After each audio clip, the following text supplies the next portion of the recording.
কৃষ্ণ হরে কৃষ্ণ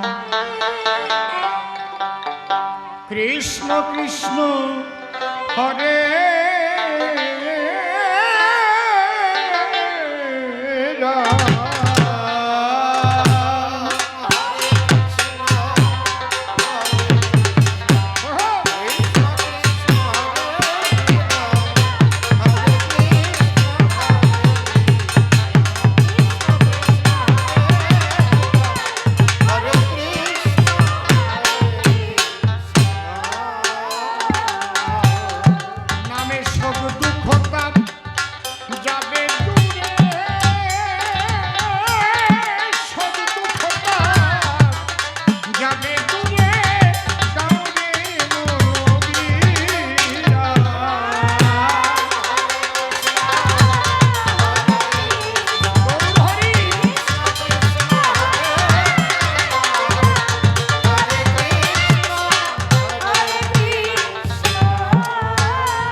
বাজার করে এনে দিয়েছে চাল ডাল তরি তরকারি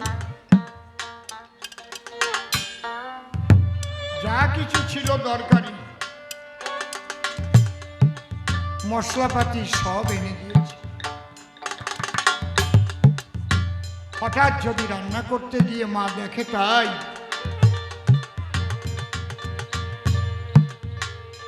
গ্যাস নাই,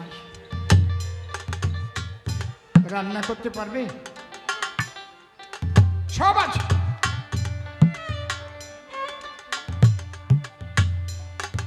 খুব লক্ষ্য করে কথাটা শুনুন।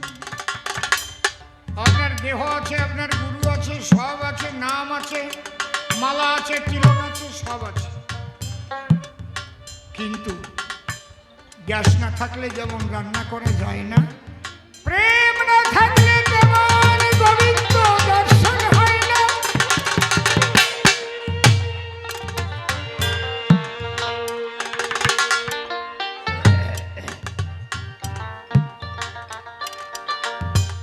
সেই প্রেমের আধারিণী হচ্ছেন রাধারানী।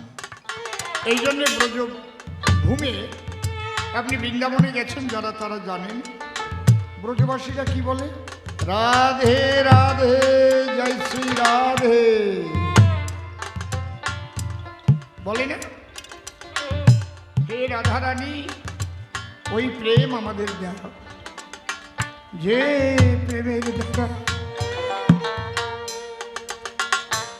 তুমি গোবিন্দকে এমন ভাবে বেঁধেছ,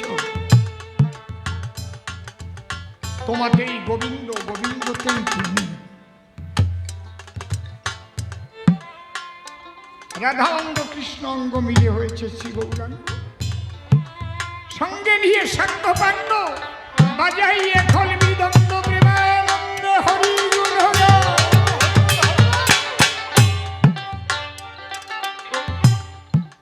নামেতে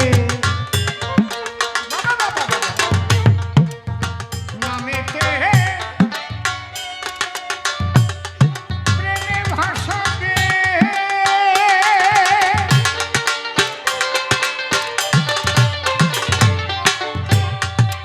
কাকে কামে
শুনলে আপনারা অবাক হয়ে যাবেন।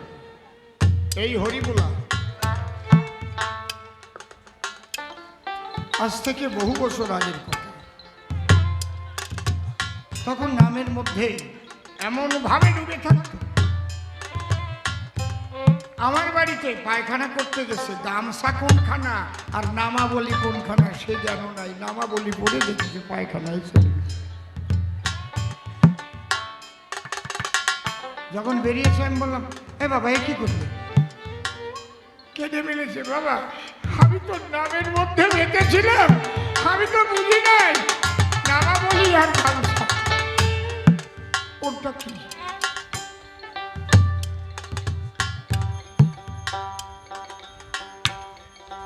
আমাদের এই বর্ধমানে জীবন ব্রাহ্মণ ছিলেন, উনি শিব ভক্ত। বর্ধমানে দেখবেন প্রচুর শিব মন্দির আছে, 108টা শিব মন্দির, 51টা শিব মন্দির প্রচুর। নিশ্চয়ই যারা দেখেছেন কালনাতেও 108টা শিব মন্দির আছে। জীবন অত্যন্ত দরিদ্র। এই ঘটনাগুলো কেন শুনতে হয়? কতটা ত্যাগ, কতটা একনিষ্ঠ, কতটা সমর্পিত এরা।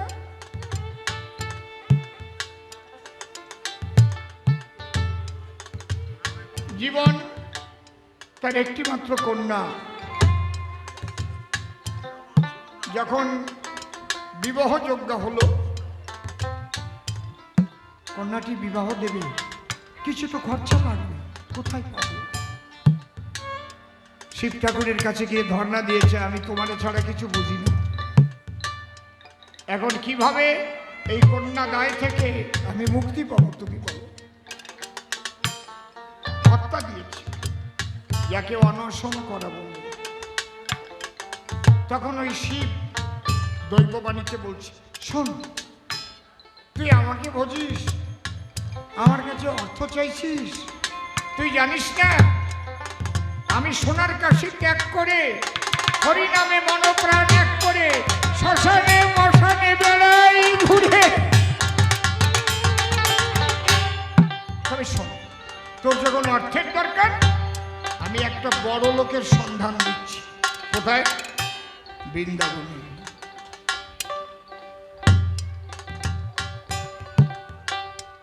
ওই যে ভাঙা মদন মোহন মন্দির আছে, দ্বাদশ আদিত্য টিলার কাছে, তার নাম সনাতন গোস্বামী।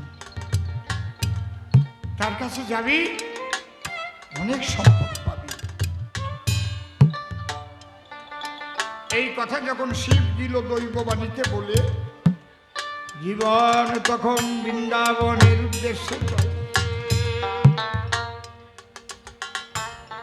খুঁজিতে খুঁজিতে তখন পেল সেই সনাতনের দেখা।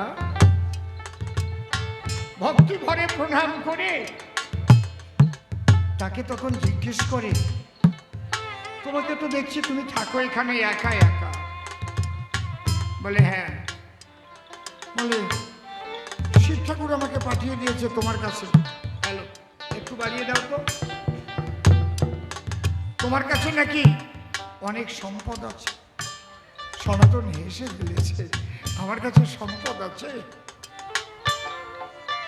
আমরা রূপ সনাতন ভাই দুইজন ছিলাম হোসেন শাহের দরবারের মন্ত্রী।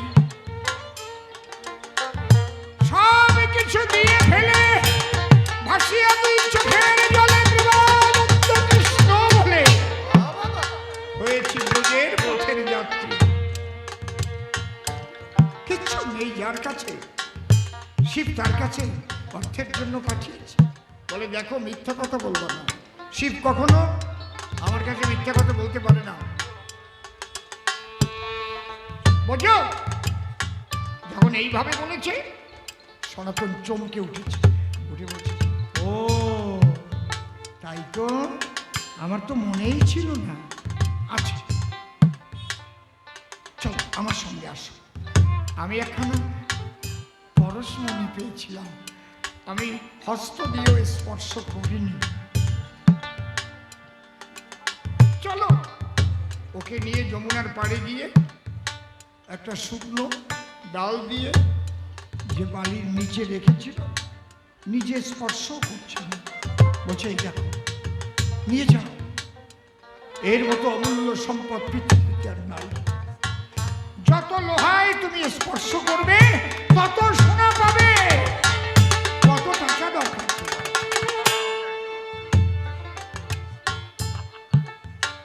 ও ভাবছে আমাকে কি এইভাবে একটা নুড়ি পাথর দিয়ে তাড়িয়ে দেবে? ওর হাতে আবার একটা লোহার আংটি ছিল। দেখি তাহলে, যখন আংটিতে টাচ করেছে ওই লোহার স্বর্ণ, হ্যাঁ, এইবার ওর বিবেক ফিরেছে। এটা হচ্ছে সাধনার ফল। বিবেক রূপী মহাপুরুষ ডেকে বলছে, তুই কি করছিস? যে মানুষটি পৃথিবীর সবচেয়ে যা দামি যে সম্পদ, যা কেউ খুঁজে পায় না, যার নাম পরশমণি, সেইটা কেউ যে হাত দিয়ে ধরে না, আজকে তোকে এইটা দিয়ে বিদায় দিয়ে দিচ্ছে। কারণ এর চাইতে কোনো দামি সম্পদ এর কাছে লুকানো আছে রে। আরে তখন বিবেক জেগে উঠেছে, তখন দর দর করে দু চোখের জল ধরে পড়ে, করজোড়ে করে নিবেদন, সাধু কি তুমি যে ধনে হইয়া ধনী, এই মনিরে না মানবনী, এই ধন কিঞ্চিত করো মরে যান। সনাতন ডেকে কয়, আয় রে আমার কাছে আয়, সে একমাত্র রাধা প্রেম ধন। একবার অঞ্জন দেখে বুঝে ধুনি, জয় রাধে রাধে রাধে রাধে রাধে। মধুর কৃষ্ণ নাম করিবি কীর্তন। তাই পাগল বিজয় গান লিখলেন, এই নামে যা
চরাচর।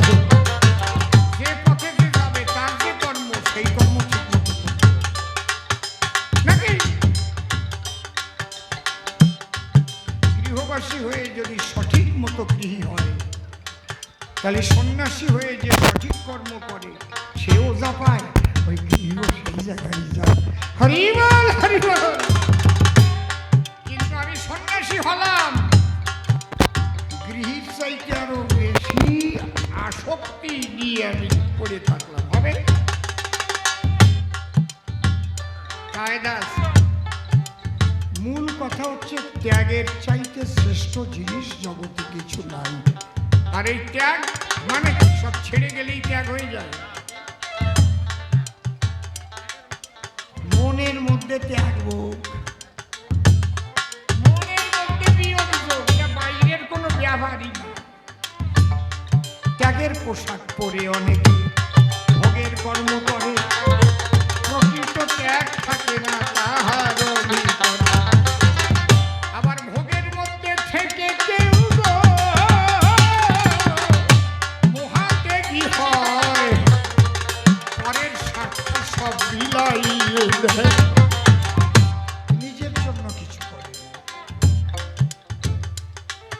সে সমস্ত কিছুর মধ্যেই এক ঈশ্বরকে দেখে সেইভাবে সবাইকে সেবা করে। বোঝা গেল? এই জন্য তুমি যদি বলো সংসারী শ্রেষ্ঠ হবে নাকি সন্ন্যাসী শ্রেষ্ঠ হবে, আমি কি বেজাল বাজাবো না? আমি কারে মন্দ বলবো আর কারে ভালো বলবো? তবে এইটুকু বলতে পারি, মহাপ্রভু এবার কাউকে সন্ন্যাস নিতে বলেন। যে যে সন্ন্যাস নিতে গেছে তাকে বাড়িতে পাঠিয়ে দিতে, যাও গৃহে বসে সাধন করো। হ্যাঁ, সন্ন্যাস লইনু যবে ছন্ন হলো মতি, সন্ন্যাসের কি প্রয়োজন? মূল প্রেম হবে। যে জায়গা বসিয়া যার প্রেম ভক্তির উদয় হবে, সেই তো শ্রেষ্ঠ। জেনে রেখো সব। এই জন্য অশ্বিনী গোসাই বলছেন, প্রেম শূন্য চিহ্ন দেখে কিবা প্রয়োজন? দেখতে খুব ভালো দেখা যায়, কিন্তু ভিতরে প্রেম নাই। প্রেম শূন্য চিহ্ন দেখে কি হবে রে ভাই? তবে প্রত্যেকটা পথের একটা করে পদ্ধতি আছে চলা। রাধে বসুন বসুন। যে যে পথে থাকবে সেই পথের পদ্ধতি আছে।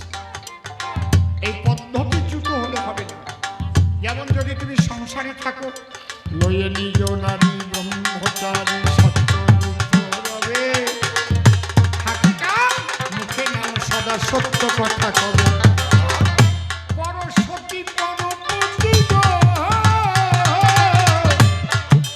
বাবা কভু না স্পর্শিবে, তুমি না ডাকিলেও হরি তোমারে ডাকি। সত্যবাদী জিতেন্দ্রিয় হইবে খোঁজে, না থাকুক তার ক্রিয়া কর্ম হরি তুল্য। কেমন লাগে? এই কয়টা কথা পালন করে সংসার করো, তাহলে তুমিও শ্রেষ্ঠত্ব পাবে। এই কয়টা কথা। সন্ন্যাসী হতে গেলে আরো কঠিন, বেশি খুব কঠিন। একটু পা ফসকে গেলে কিন্তু ক্ষমা নাই। জয় রাধে। কিন্তু সংসারে বসে ওখানে অনেক ক্ষমা পাবার। এই জন্যে যেটা মার্কণ্ডেয় পুরাণে লিখেছে, অশ্বমেধ গোপালম্ব সন্ন্যাস ফলপত্রিকম দেবরেণ সুতোৎপত্তি কলৌ পঞ্চ বিবর্জয়ে। এবং সেই পথটাই মহাপ্রভু দেখিয়ে গেলেন। নিত্যানন্দকে নারী গ্রহণ করালেন। নিত্যানন্দ বিকাশিত হয়েছিল, কিন্তু তাকেও বললেন না, ভেঙে দাও। তুমি জাহ্নবী বসুধাকে নিয়ে সংসার করো। রাধে, আমি কেউকে ছোট করছি। সন্ন্যাসীদের উদ্দেশ্য করে মহাপ্রভু বলছেন, দুর্বার ইন্দ্রিয় করে বিষয় গ্রহণ, দারু নারী হরে জয়ছে মুনিরূপী বংশাধার। সন্ন্যাসী হইবে যবে তোমাদের পরিমাণা, কাষ্ঠের নারী পর্যন্ত দেখিতে যেও না। আগামীকাল কি সেবা করবে সেটাও তোমার জন্য সঞ্চয় করা না থাকে। অর্ধেক হরিতকি রাখার দোষে কারে বাদ দিছিল বলেন? অর্ধেক হরিতকি রাখছিল, জানেন না?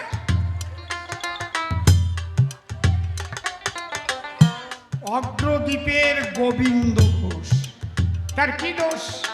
অগ্রদ্বীপের মেলা কিন্তু এখনো হয়। আপনারা অনেকে গেছেন সেই প্রেমের মেলায়। কি দোষ?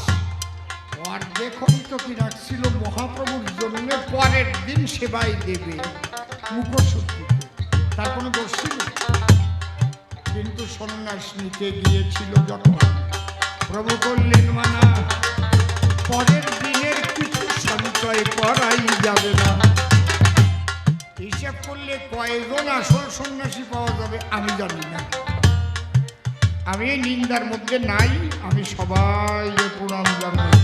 সবাই আসল, আমি একা একা নকল। কি যার যার হিসেব শেষে করি দেখুন। পরের হিসাব করতে যাওয়া বাবা আমার উচিত নয়। পরনিন্দা পরচর্চায় সাধনার ক্ষতি হয়। যে যেমন কর্ম করতে সে যেমন পাবে ফল। পরিষ্কার বুঝিয়ে দিলাম আমি সভ্য সবাচল। তবে কলিতে গার্হস্থ্য ধর্ম শ্রেষ্ঠ ধর্ম হয়, শুধু আমি বলি না, বলেছেন আমার রসের গোড়া। তাই নিত্যানন্দকে দিয়ে সেই পদ্মা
বলিয়ে ডাকিস, গুরুদেব বলে সম্মান করিস, সম্মানটুক রাখিয়ে কথা কইও।